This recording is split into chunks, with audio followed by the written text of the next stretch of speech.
In the ancient world, long before the floodwaters cleansed the earth, a great and unsettling force began to stir among the human race. This was a time when the earth was young, and humanity was still finding its footing. Yet even in this early period, sin had already begun to take root. Amid this rising wickedness, a strange event occurred that would set the world on a path to almost certain destruction. It was the arrival of the sons of God, beings whose presence would forever alter the fate of humankind. The opening chapters of Genesis tell us that as men began to multiply on the earth, the sons of God took notice of the beauty of the daughters of men. These sons were not mere mortals, they were celestial beings, perhaps angelic in nature, who had once served in the presence of God himself. But pride, a cancerous force that had brought about Lucifer's fall, now infected these beings. They gazed upon human women with lustful eyes, abandoning their divine post for earthly pleasures. Led by rebellion, they descended from their heavenly domain, casting off their roles as servants of God and taking for themselves wives among the daughters of men. The union of these two orders, human and angelic, was not blessed, but was instead a defiance of God's perfect plan. Their offspring, the Nephilim, were giants, mighty men of renown, born of corruption and pride, whose strength and influence would soon wreak havoc on the earth.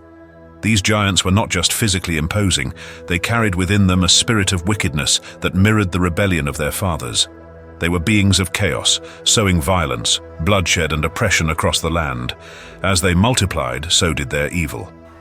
What had begun as the lust of fallen beings soon morphed into a contagion of sin that swept across the face of the earth. Humanity, now under the influence of these mighty men, began to spiral further into wickedness. The evil of the Nephilim spread like wildfire, infecting the hearts and minds of all people. Civilization fell deeper into chaos, and justice seemed like a relic of a forgotten past.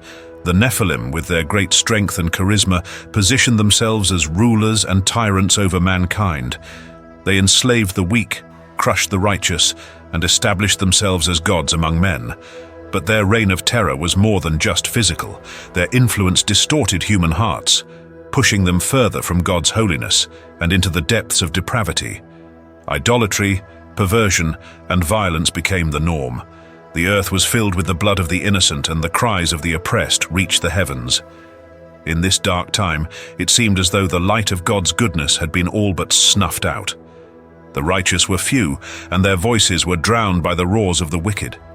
It was then that God looked upon the earth, and what he saw grieved him deeply. God, in his sovereignty, had allowed mankind the freedom to choose, but now he would act. The rebellion of the sons of God, the violence of the Nephilim, and the corruption of humanity could not go unanswered. God's justice required judgment, and judgment was coming, swift and final. Yet even in wrath, God remembered mercy. Before unleashing his floodwaters, he found one righteous man among the chaos, Noah, a man who walked with God. To Noah, God revealed his plan, a great flood that would wipe away the wickedness of the world, cleansing the earth and restoring order. For 120 years, Noah built the ark, a vessel of salvation. The people, including the giants who roamed the land, mocked him. They scoffed at the idea of judgment, reveling in their power and thinking themselves untouchable.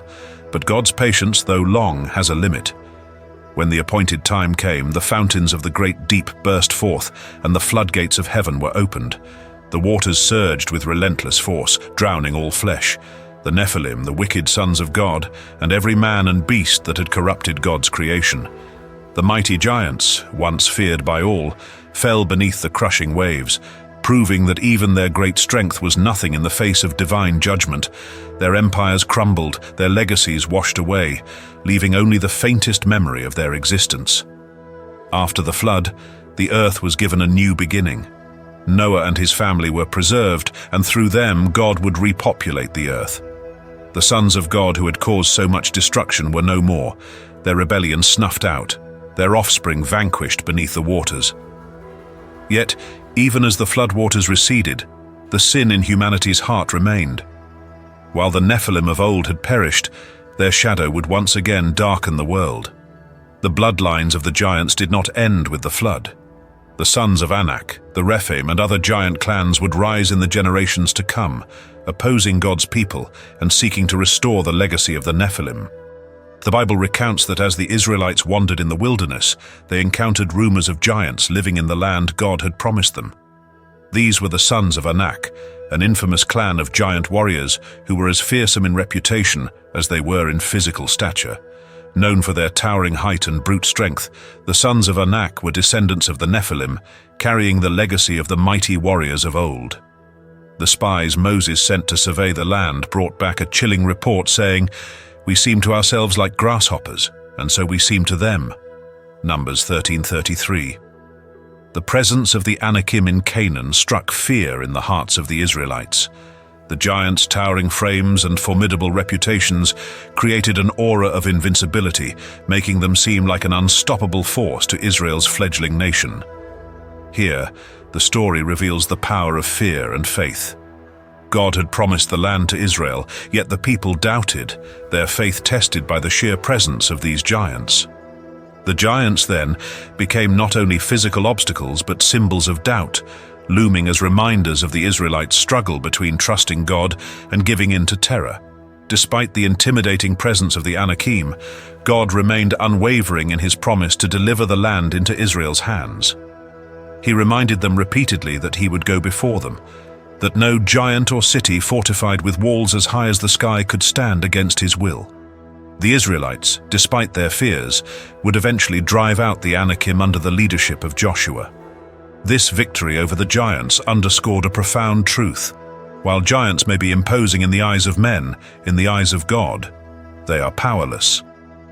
The defeat of the sons of Anak was a testament not only to God's power, but to his faithfulness in fulfilling his promises, even when they seem impossible. Though the Israelites quaked in fear, they found victory not through their might, but through their faith in the God who had led them out of Egypt and through the wilderness.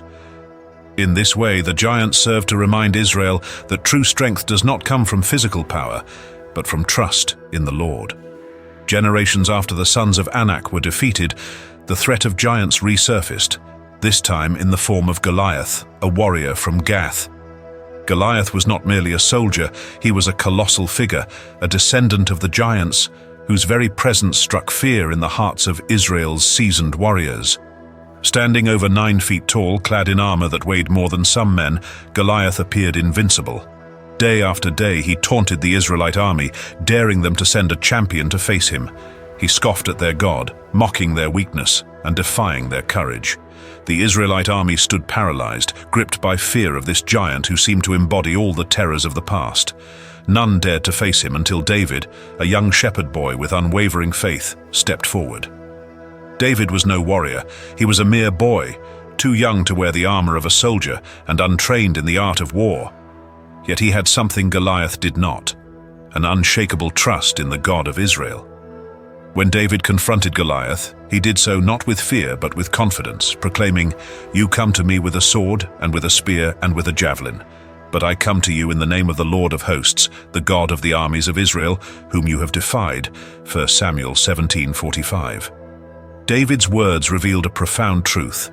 Goliath's strength lay in his physical might, but David's strength lay in his faith in God. This was not just a clash of two individuals, but a showdown between reliance on earthly power and dependence on divine strength. Armed with only a sling and 5 smooth stones, David faced Goliath with a courage that astonished all who watched. With a single well-aimed stone, he struck Goliath in the forehead, and the giant fell. David's victory was nothing short of miraculous, a testament to God's power to deliver his people through faith rather than strength. Through this victory, David foreshadowed the ultimate triumph of faith over fear and dependence on God over self-reliance. The story of David and Goliath echoes the lessons learned from the defeat of the sons of Anak. In both instances, giants threatened the security and faith of God's people, tempting them to rely on earthly strength or to give in to fear. Yet in each case, God's intervention turned the tide, reminding his people that no giant, whether a literal giant or a metaphorical one, is too great for God to overcome. The defeat of the giants, both the sons of Anak and Goliath, served as lasting reminders to Israel and to generations of believers that God's strength is greater than any earthly threat. They illustrate the theme that runs throughout Scripture, that God uses the weak to shame the strong, the humble to overcome the proud.